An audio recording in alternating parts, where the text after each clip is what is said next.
morning and welcome to Washington Hebrew Congregation's Amram Scholar Series. I'm Rabbi Sue Shankman, and I look forward to this morning's presentation, which we bring to you in partnership with the Jewish Book Council. As part of that, I also encourage you to purchase a copy of Dr. Weill's book.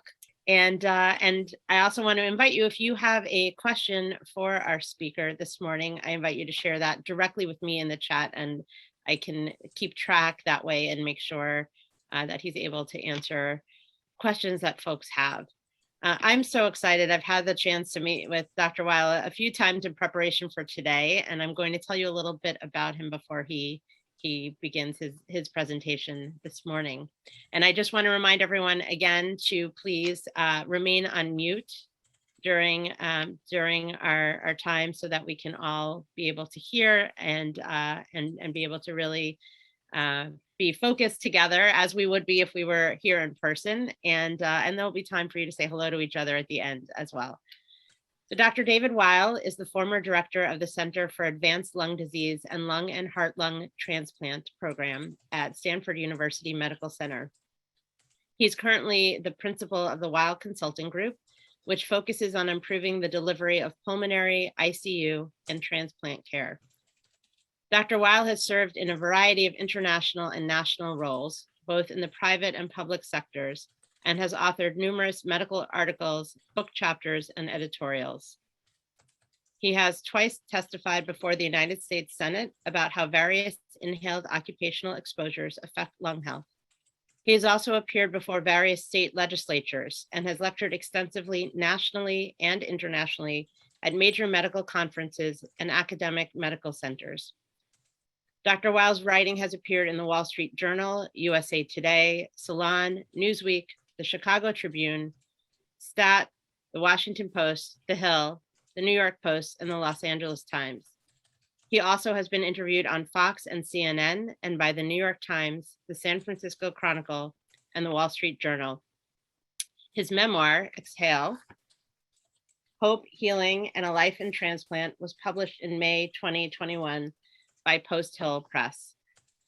Dr. Weill serves on the Transmedics Board of Directors and the ZephyrX Strategic Advisory Board. He also serves on the scientific advisory boards of Glykos Bio, Calico, and the National Stone, Sand, and Gravel Association. Dr. Weill serves on several nonprofit boards, including the Tulane Medical School, Xavier University of Louisiana, the Isidore Newman School, the New Orleans Center for Creative Arts Institute, Katie Cares, and Next Gen Personal Finance. He is also on the advisory council of the Wake Forest Center for Entrepreneurship. He lives in New Orleans with his wife, Jackie, and their two daughters, Hannah and Ava. We are so happy to have you here, Dr. Weill, and again, would have rather this been in person, and are just grateful to have this time with you this morning. And what we're going to do for our friends who have joined us is Dr. Weill is going to speak and present, tell us a little bit about this book, which, by the way, even if you're not a doctor, which I am not, no medical background, this is just such a moving and insightful memoir that I think can apply to all of us in so many important ways. And we thank you for sharing so vividly and personally, and even more so for being here today to bring the words off the page. And I'm looking forward to our conversation. And so again, I invite everyone, please remain on mute. And then also, if you will, let me know if you have questions as he speaks. We'll get to some conversation a little bit later. So thank you, Dr. Weill. Thank you, Sue, and thank you to the Jewish Book Council for sponsoring the event and for the Washington Hebrew Congregation for hosting. I would have definitely liked to be there in person. I've done events both ways now, as you can imagine, and I do miss the human connection, as we all do, in these trying times. I wrote my book, Exhale, to pull back the curtain on not only the patient's experiences with life and death situations, but also what a team of people goes through when they're trying to determine who gets a chance at a second life.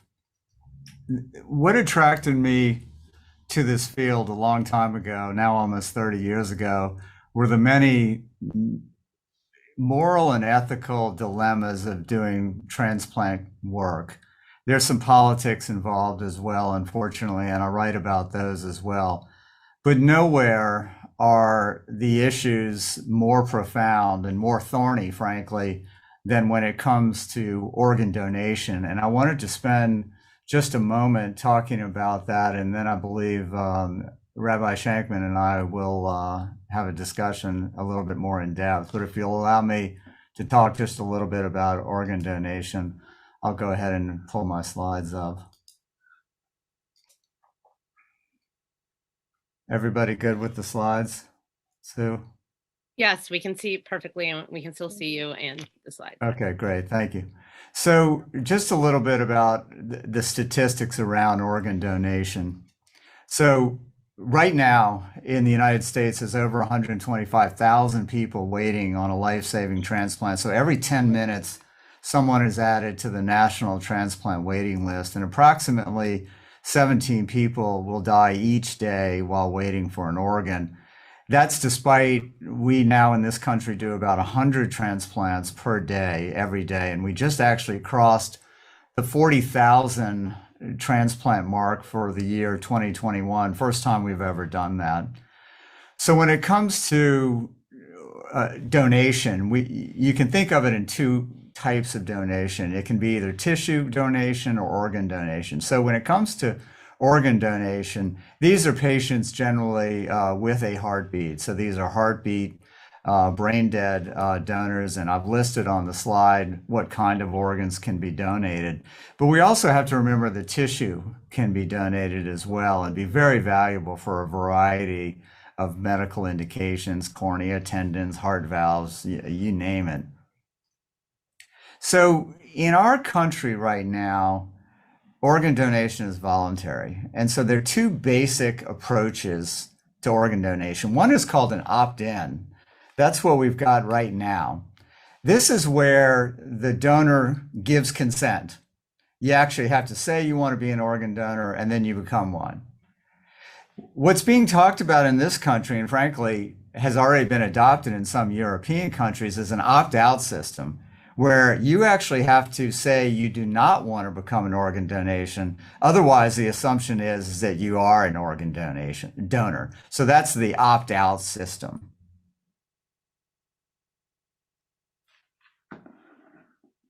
Oops. So let me talk about some of the reasons for the organ shortage out there. Family consent and negative attitudes definitely contribute toward our organ shortage, but there can also be other reasons. Religious ones, we'll talk a little bit about organ donation in the Jewish faith in just a moment. Fear and misunderstanding, lack of trust of the healthcare system, legal aspects that come into organ donation, and also media reports don't help, right? About the scandals involved with various organ rackets or organ donation tourism that happens in certain countries. And then also race actually really plays a major factor when it comes to organ donation. So I talk about in the book a story about a patient and a potential organ donor named Donald.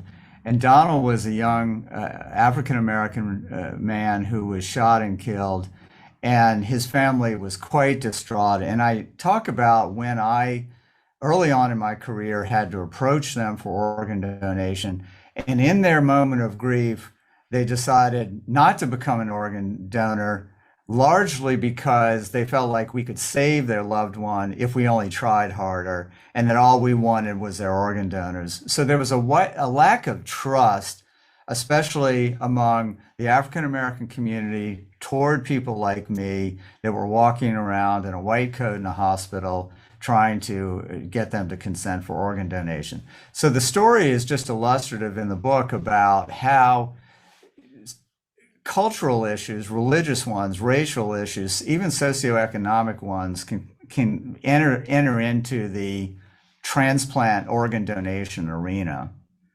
So what are some other concerns about donation? Disfigurement of the body. I hear that one a lot. That's a concern. Who's going to be responsible for the funeral arrangement? Who has the financial responsibility once an organ donor is identified.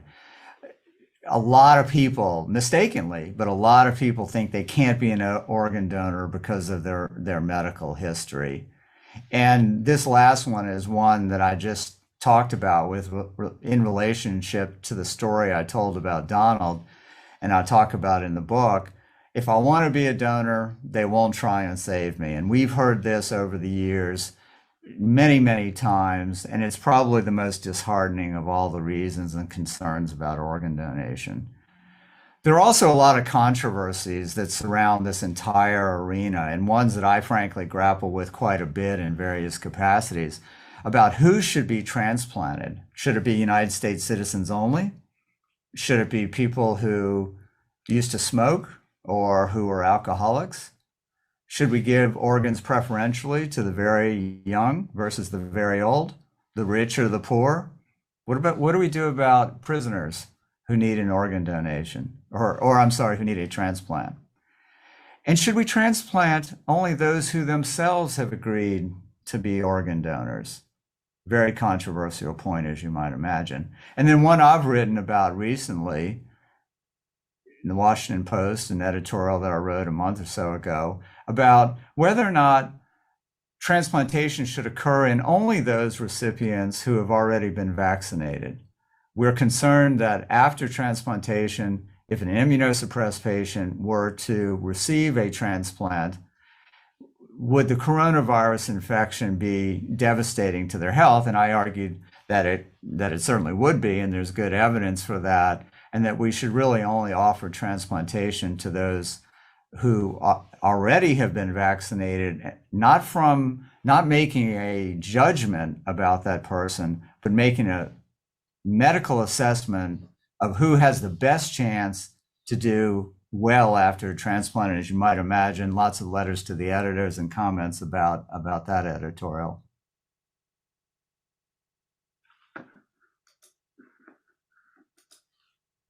So I wanted to talk a little bit about the Jewish faith with regard to organ donation. And I have looked at some of the writings of Rabbi Tendler, who you may know has passed away recently, a master of Jewish scripture and a microbiologist himself. And he indicated early on, I think, where the science was at the time, that it is the complete cessation of brain function that constitutes death, rather than just the presence of a heartbeat. And that's actually the legal definition. Brain death is the legal definition of death, where he wrote the individual is physiologically decapitated. And there's been Jewish faith organizations that have weighed in on this subject. I encourage you, if you would like to read more about it, to go to HODS.org. Lots of good information about organ donation and the Jewish faith.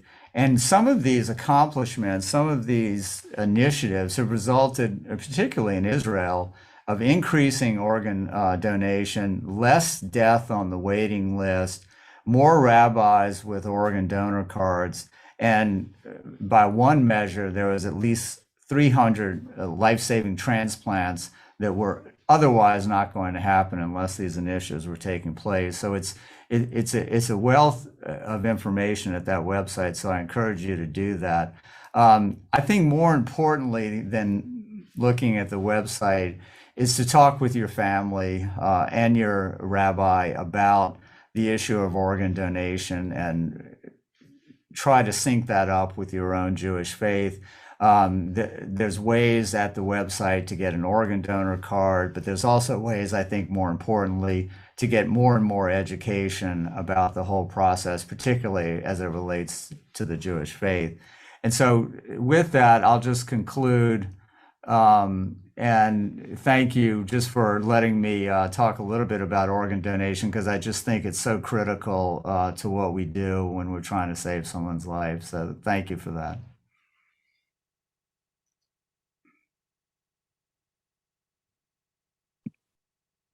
Thank you so much. I know this is hold on, I'll add myself in. I know this is something that that we've had talked about in preparation for today. because it's such an important aspect of your story, for sure. And your work depends on organ donation, and certainly is built into our Jewish faith. We some people may remember, some who are on here were probably present in the beginning of November, as I try to do each November, to dedicate time during one of our services to talk about organ donation, which is certainly an important aspect of Jewish tradition. And in fact, we have a number of texts. I'm not going to go into that right now, but we do have a tradition within Judaism of the idea of pikuach nefesh, of saving a life and doing everything we can to save another life.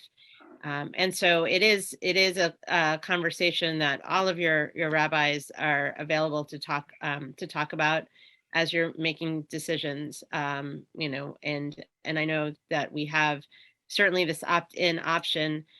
Some of you may have been present for there are different kinds of organ donation, obviously.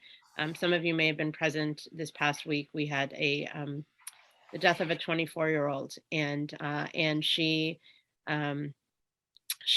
had made the decision to donate her corneas, and whichever, whether it's specific organ donation or general, it has become such an important aspect of our tradition that, in fact, in our newest version of our rabbi's manual, there is a prayer, which I'm looking at right now, that actually becomes part of our liturgy as well. It's a prayer specifically in memory of an organ donor, and expressing the idea that in this moment, that there's an act of generosity that continues to allow someone to give back to others, and recognizes the power of that, and the importance of that. So I want to thank you for sharing that, because clearly your work wouldn't happen if it were not for those who make that decision, and a difficult decision done at very emotional moments. And one of the reasons that we take time, and traditionally November is that time when we have those conversations. There's actually we can have that conversation anytime. In November, there's usually dedicated an organ donation or organ donor Shabbat, giving people the opportunity to talk about it. It is a conversation that probably best to have not in those moments of emotional difficulty and in the face of loss. So know that we're always available to look at the text, to understand the importance of that, to address all of those concerns that Dr. Weill mentioned. So I want to thank you for raising that really that very important concept, and this Jewish concept that we know that pikuach nefesh is one of the highest commandments that we can, saving a life is one of the highest commandments we can fulfill. So I wanted to start, you shared a little bit about how you got into transplant, the work of transplant.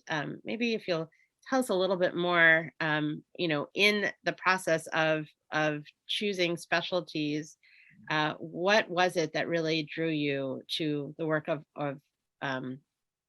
organ transplant and lung transplant in particular, and maybe a little bit of reflection on how that, how that impacted choices that you made both in medical school and then, well, let's just stop there. So why transplant, and then why lung transplant in particular? Well, I was looking for a specialty where I thought I could make a difference, and also one that I thought would sustain my interest over a long career. And it happens, and I tell this story in the book, that when I was an intern at Parkland Hospital in Dallas, they had somebody get sick on the kidney transplant service that was trying and they were looking for a volunteer basically to come onto the service. And so I was an intern, and even though I had no experience and no qualification whatsoever, I volunteered to help staff that service. And the first night, we did a transplant on a gentleman, and he hadn't been able to pee in 11 years, and the team did a transplant, and all of a sudden urine starts to happen, and I think it's the best thing that's ever happened to me. And I thought back then, this was in 1990, that in the blink of an eye, you can actually change the direction of somebody's life. So when I decided to become a lung doctor, lung transplant was first starting to be developed in the early 1990s in this country, and I was kind of at the right place at the right time, training in Denver, Colorado, where the lung transplant effort was really starting in this country. And there I was, and was becoming a lung doctor, was very interested in transplant. It was a new, exciting field, could be considered experimental. At that time, when we did transplants, we really had no idea what was going to happen afterwards. And I was hooked. I was hooked for life, as it turns out. From reading your book, it is an incredible, while there's certainly the medical aspect, it's also an incredibly personal and emotional relationship that you form with patients and spending time, and even the process of deciding who gets, and you addressed that a little bit earlier, but who gets the transplant, who comes off the list, and you shared some difficult meetings with a team to make some of those decisions. And I'm wondering, because you also mentioned this, there are all these ethical questions that are related in making those decisions. How do you, within a certain program, address the ethical aspects? What's the training that goes into some of those conversations? Is there training and ethical conversation? I mean, I know there are ethical conversations, but what kind of training happens, and what kind of training do you think, and not even just training, but really, what kind of ethical discussions should be happening that may not be happening? Yeah, it's a good question, Sue. I don't think that there's really any training for people like me when they enter the transplant field to really deal with all these ethical and moral issues, frankly. And what happens, I think, when a transplant team is deciding, say, who to transplant, there's definitely medical and scientific criteria we look at, but we're also looking at a lot of subjective information. And unfortunately, our own value system and our own morality goes into making those decisions. Sometimes those decisions are well-founded, sometimes they're not, and I write about both in the book.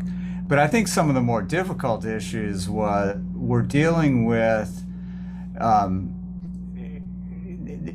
patients when they're at their most vulnerable, but also family members when they're at their most vulnerable, when one of their loved ones is sick. And I write about in the book about how I became very close with many of our patients. We developed a long-lasting relationship, a codependency, if you will. I was trying to help them, and they were actually helping me fulfill my own mission, which, frankly, in most of my career felt a lot like religion.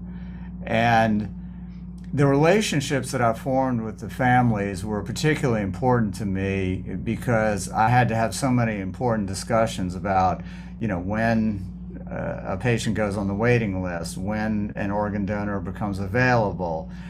Patients get sick after transplant. I was in a waiting room a lot of times having discussions about what's next. And sometimes the news wasn't very good, and I had to relay all of that.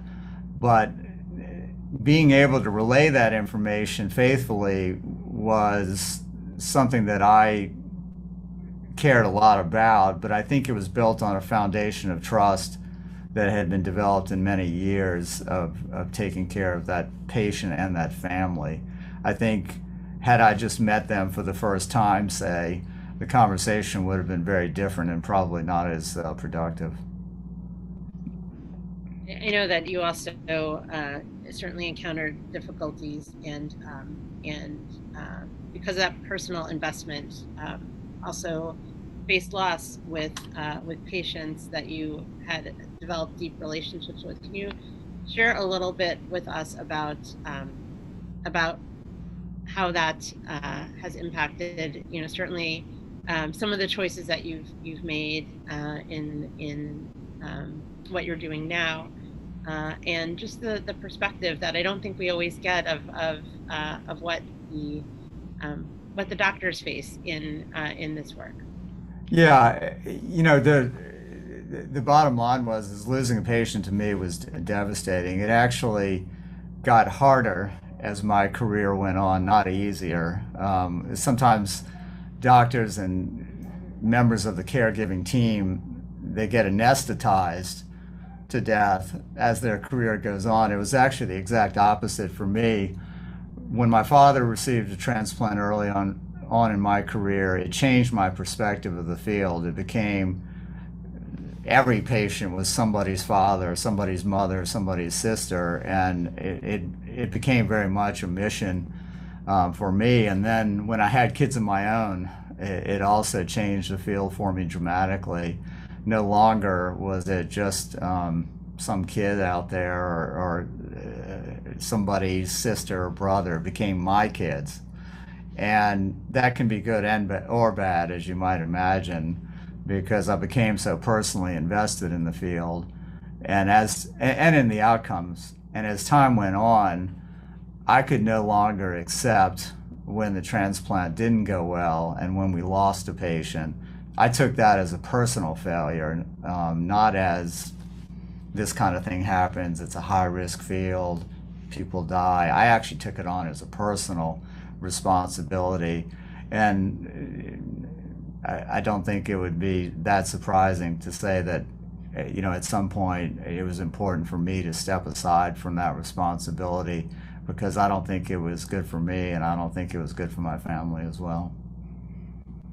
How common do you think that is among those in the medical community to have that sort of put the kind of time and energy as you described in terms of your own? I know not everybody's experience is the same, but there's just such drive to you work harder. You're gonna, if you can stay awake longer and have more time to figure out how to bring healing, and there's certainly that drive among so many in the medical community. How common do you think that is? I think it's common. I think that it, just like we are all individuals and we bring our own set of strengths and weaknesses to our job. I think that happens in medicine too.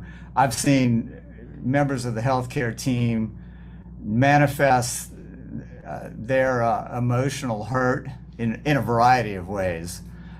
Sometimes it's just empathy depletion, it's frustration, it's anger, it's substance abuse, it's extramarital affairs. I mean, you name it. And how you manifest that is very much unique to you as an individual. I think we're seeing a lot of that now because of the pandemic. We're seeing a lot of stress on the healthcare workers and a lot of people looking to exit the field, which I think is incredibly concerning, especially at the nursing level, where nurses are leaving in droves, really, from the field. And so the health of the workforce, the healthcare workforce, is critical to our country. And I've spent a lot of time since my book has come out talking to various groups about how we must pay attention to that. Even if we are not a healthcare worker ourselves, we're all going to be patients eventually.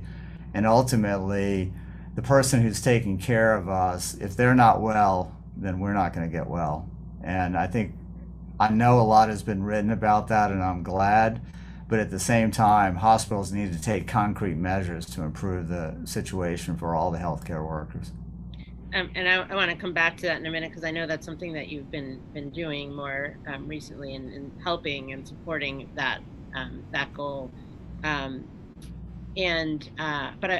what's so fascinating is, and we talked about this a little bit, I think the first time that we spoke, which is that there are parallels, certainly in other communities. It's different, but there have been all these articles written in everywhere. I feel like every day somebody's posting one about burnout among clergy, and that in this time of this pandemic over these last almost 2 years now, that there's been a different sort of level of engagement and involvement that's almost constant. Not to say that it wasn't before, but it's different. And you sort of were a little ahead of the curve on that. I mean, not to say, I think that everybody experienced it in to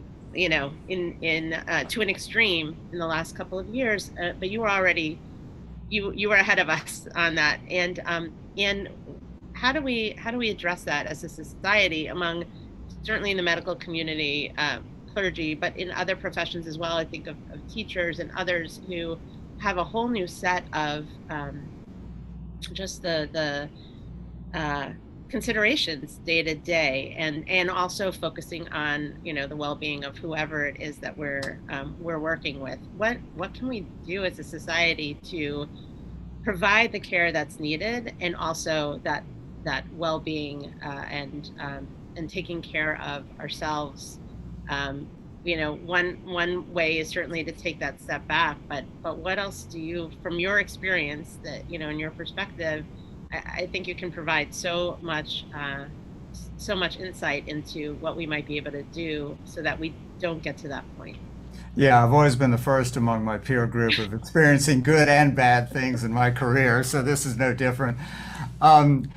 So I think that, and I've been talking a lot about this, that isolation is the enemy for all of us, and the pandemic has exacerbated that, but it's always been true.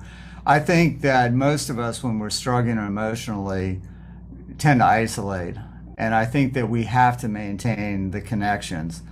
And in the healthcare field, for instance, and I saw this before the pandemic, we were less and less social with one another as time went on. This was before the pandemic. We were more and more isolated from one another at work, and less likely to talk about what was going on in the hospital and share our feelings about losing a 25-year-old on our waiting list or after a transplant.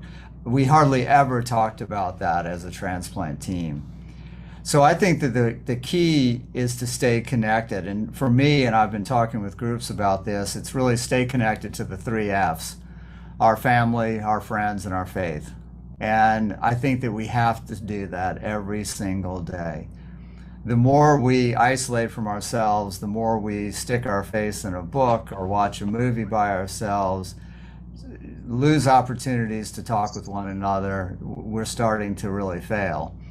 I think I'm encouraged somewhat, and I say somewhat advisedly, about what hospitals are doing with regard to its workforce in terms of creating psychological support, peer support for what the healthcare force is doing. And I think that should be extended outside of the hospital, to the clergies, to the teachers, to everyone else, where there's a safe spot where people can talk about what they're experiencing in these very, very trying times. And I know the trying times are not isolated to people that work in a hospital. It is all over. I work with a number of organizations, and I hear the exact same thing, whether it's a school or clergy or anywhere else. These are very difficult times. And actually, the pandemic promotes isolation, which is exactly the opposite of what we should be doing. And I think as much as we are all tired of meeting this way by Zoom, can you imagine a life during the pandemic without it? That is so true. It's been this lifeboat, in a sense, of connection, and again, providing us opportunities to see people, and if not their faces, their names, and knowing that they're there, and that we're not alone. And and we talk a lot about things being virtual, but virtual being on a screen does not mean it's not real. And I think just that importance of providing relationships, providing opportunities for relationships to continue, and people to engage in conversation like we're doing today is so important. Will you share a little bit with us about what it was like for you to take that step back and perhaps share a little bit about what you've gained as a result and also a little bit about what you're doing now? Scary. In 2016 really decided in the matter of a couple days that my time was up after 20 years on the front lines of transplant care. And I was petrified, to be honest with you. Not only was it my job, but it was my identity. It's how I looked at myself every day. It's how other people looked at me, I thought. And I didn't know really what I was going to do without it. I know that I write in the book, I know that medicine was going to be okay without me, but I wasn't sure if I was going to be okay without it.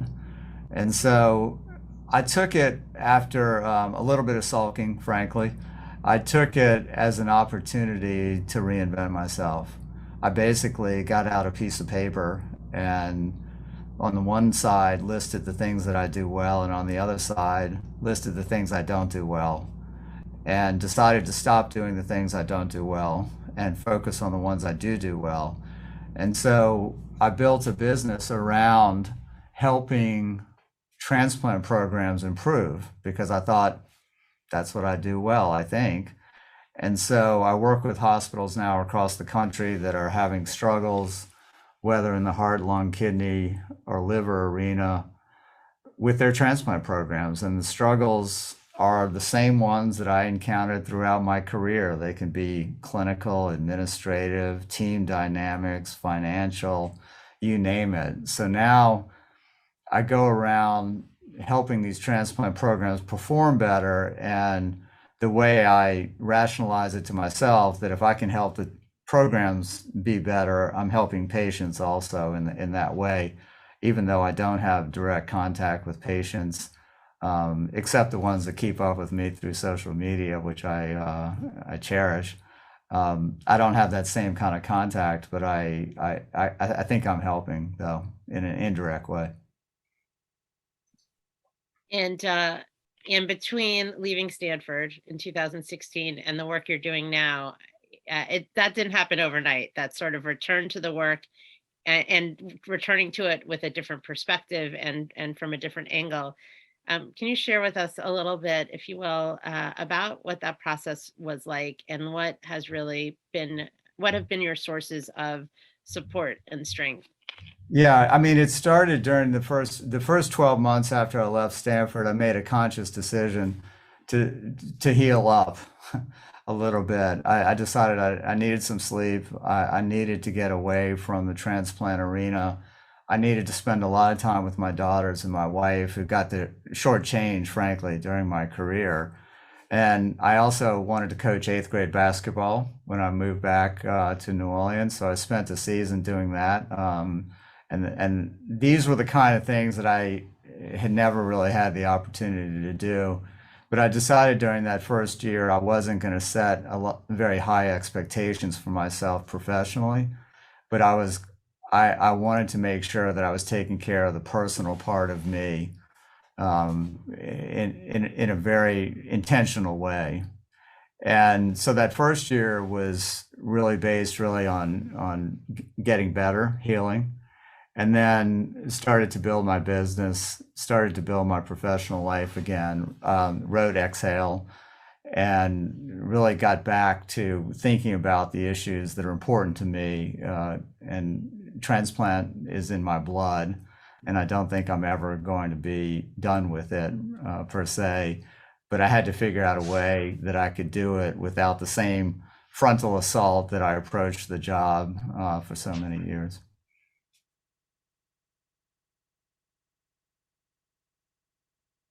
Sorry, I wasn't unmuting. I wanted to share one question that came in to the chat from Raj, who is an organ donor, as perhaps others of us are. And he says, my driver's license shows the designation. Is there an easier procedure to become a tissue donor as well?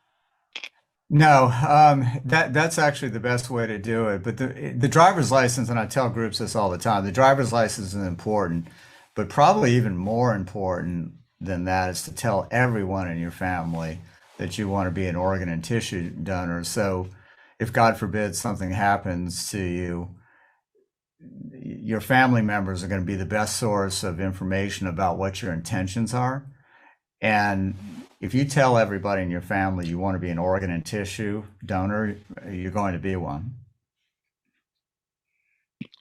Thank you. And that is, as we've talked about, those part of why we wanted to bring your book when we, and you, more importantly, when we had the chance after learning about your book from the Jewish Book Council and hearing you speak about it back in May. I guess it was just as it was being published, and being able to share that message, because it's so important to have those conversations, and those are challenging conversations for people to have.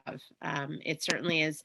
There's often a hesitation or reluctance to talk about end of life when we're not in that place, but also is such an incredibly important and healthy thing for people and families to talk about before that time, so that we're not, often dealing with those questions and making difficult decisions at a time that we may not be at our best, in the best place to do so.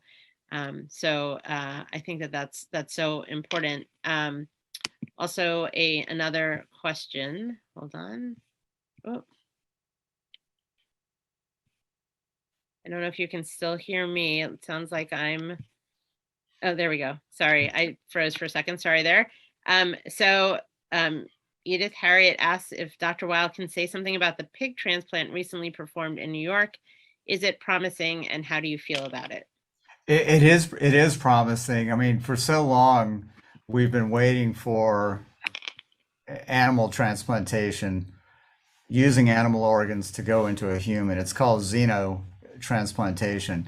And one of my old mentors used to say that xenotransplant is the future of transplant and always will be. And so it always seemed like it was way far off in the distance. It's not anymore. The group in New York that I think the question references has successfully transplanted a kidney into a human, a pig kidney into a human. And that's the start. And so while this seemed futuristic for so long, I think we can now imagine a little farm sitting behind the hospital with organs for us to use, which would change transplantation dramatically in terms of the need for more human organ donors, but also changing essentially the nature of transplantation itself, making it a more elective procedure than it is now, instead of the 2 a.m. phone call and the rush to get the transplant done and the running around. It could really change the face of it quite dramatically. And so I do think it's in our lifetime. And I think that in the meantime, I wouldn't want to diminish the need for human organ donors, but I do think this is in our lifetime. I do think it's going to work, and I'm excited about it. Thank you. It's always nice to hear about positive and progressive steps forward. And I am pretty confident. I think I already saw, I know there have been discussions about this in, certainly the idea of pigs' organs for Jewish patients. Some would raise that as a red flag in terms of Jewish teachings on kashrut, et cetera. But we also know that this idea of saving a life is so important that there are already been some commentary on that as well, providing support. I wanted to share, and I hope, hopefully she's okay with me sharing, giving her the credit too. She'll stop me if she's not. But I wanted to share from my dear friend, Dr. Emily Wessler, who doesn't have a question, but also wanted to share with you that she appreciates, especially hearing from a man, that you needed to take a step back for your family. Emily is a pediatric cardiac intensivist at Stanford, but decided to take a step back in a way to just be a moonlighting hospitalist in the ICU and the loss of identity. She appreciated hearing you acknowledge those difficulties, and your discussion, this discussion, and what you shared has been so on point for the medical side. And she has the same feelings and relationships for her pediatric heart transplant patients and their families, both those alive and no longer living. And as I read the book, I actually had similar thoughts to Emily. I'm not a doctor, but I know the kind of time and energy that that we as clergy put into the time. You know, it's a full-time 24/7. You talk about those 2 a.m. calls, and we get those 4 a.m. calls, and you know what that pull away from family to be able to provide for and give to others. And I echo what Emily shared so beautifully about the importance of you doing so and sharing that so publicly, and also being able to reinvent yourself in a way that's meaningful and still draws on your talents and provides that your expertise to others, and to actually to improving and bettering the way in which the medical community operates. So a lot of gratitude here for what and how you shared it. Well, I especially appreciate Emily's comments because, you know, the people in my field, and she's in a tough space, tough arena. I know that arena well. And it's especially meaningful to hear from people like her. And I've been able to do that since the book came out, and that's been incredibly, enormously gratifying. So I appreciate it. A follow-up from Raj, who asked earlier about tissue donation, and this is the scenario he's presenting. You want to be a tissue donor as well. You live alone in this country and members of your family are abroad. In case you have an accident or heart attack and die, how will tissue donation take place? That actually is a scenario where it comes more down to the driver's license. So the assumption is that if you're okay with organ donation, you're okay with tissue donation. So I think that would represent consent for both if you happen to be alone in that instance. Thank you. I want to switch gears slightly because we're coming towards the end of our time, but I know that you are in the process of working on something, another perhaps book. Would you share a little bit with us about maybe your writing process and what you're working on now? Yeah, so my writing process, I'm a very early riser, as I think I mentioned in the book, and I tend to write in the morning and spend 3 or 4 hours writing, and then do other things later in the day. I find my best writing happens in the very quiet mornings when my battery is fully charged. I'm working on a book right now that is going to explore my own identity. I, on my father's side, come from a long, long line of rabbis, 500 or 600 years of rabbis going back to Germany in the 14th century. My grandfather broke that chain of rabbis around the time of World War One, in between World War One and World War Two, and my family then immigrated to this country in February of 1939. And I want to explore the impact that has had on me, and also look at my mother's side of the family. My mother, Southern Baptist, devout churchgoer, grew up in Selma, Alabama, of civil rights fame, and got very involved in the civil rights movement, and she had an incredible influence on me as well. And I want to try to explore my family's history in Germany, but also my Southern roots as well, and the impact that the civil rights movement has had on me, which has been profound. So I want to, I'm doing research right now with a researcher at the U.S. Holocaust Museum to try to find out all of what we can about my family's history in Germany, and we are finding out some amazing things. And I look forward to doing the research and then getting down to the writing soon. Well, we will certainly look forward to welcome you to Washington when you are able to come back and do some of that research here in person. And as I shared with you when we first met via Zoom, but there's so many amazing parallels. As I shared with you, I come from a long line of rabbis going back approximately the same amount of centuries. And the chain only broken by my father, who became an airline pilot. Or he became an Air Force pilot first, but they lived in Selma, Alabama at the time. I don't know if I realized that your mom was from Selma, Alabama, but my mom, who's on here right now, and when she was, they got married, and the next day went down to Selma, Alabama as a new bride from New York, where he was in officer training school. But before that, actually, as I shared with you, my grandfather, who came from this very long line of rabbis, was actually thinking about becoming a doctor. And it was the guidance of a Jesuit priest with whom he studied theology, I believe, as part of his studies, who encouraged him to become a rabbi. And just those stories going back, having that access to recognizing how the choices that people have made in the centuries before us have led us to the place where we find ourselves now, and can guide us as we make choices into our future. It's powerful being able to unwrap those layers of history and consider lives and choices that people made centuries before, and where we are today. So I personally am really looking forward to reading that when it comes about, and we'll hopefully at that time be able to welcome you back personally in person to Washington Hebrew Congregation. And so grateful for the work that you're doing now, and really for the way in which you so personally and honestly share your story, your journey, and its continued unfolding.